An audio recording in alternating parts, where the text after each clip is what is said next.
Now let's look at blended learning question 1.3.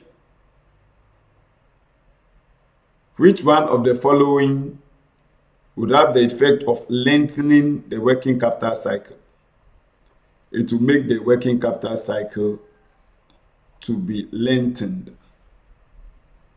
Now, some of the things that I want you to do in your revision is, what is the definition of working capital? Or the definition of working capital is the management,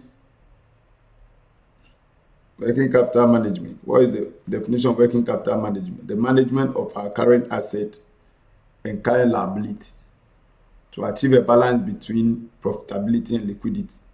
Know the definition, know the objective of working capital. They are all very good things to know as you are preparing for your exam. Besides knowing the definition and so on, know the working capital cycle. How do we find working capital cycle? And you know that working capital cycle is current asset less current liability. And besides knowing how to find this one, how to interpret your working capital cycle result. When it is negative, that is the best thing. When it is positive, what do you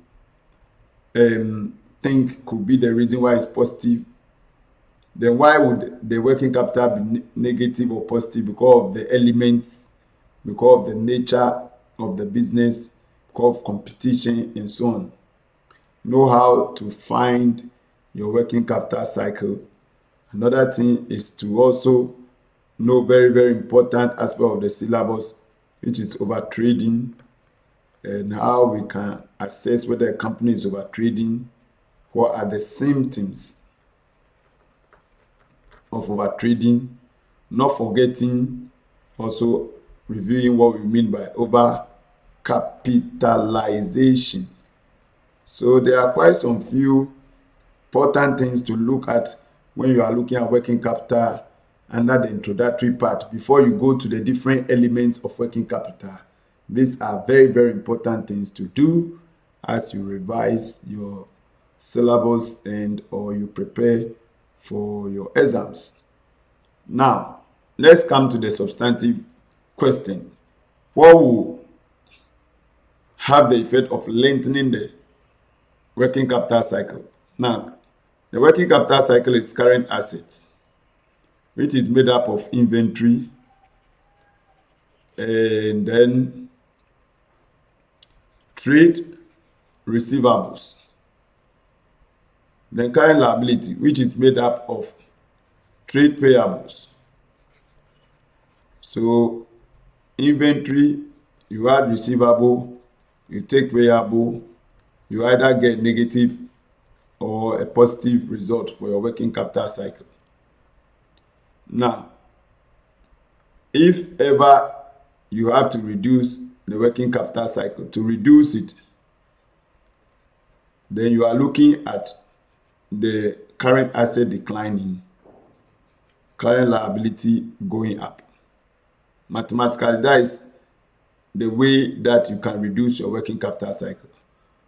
If ever it is going to increase, then your current assets may be going up, your current liabilities may be going down. Then you have your working capital cycle lengthening, getting longer. So the question is, which one of the following will have the effect of lengthening the working capital cycle? Ordering raw material closer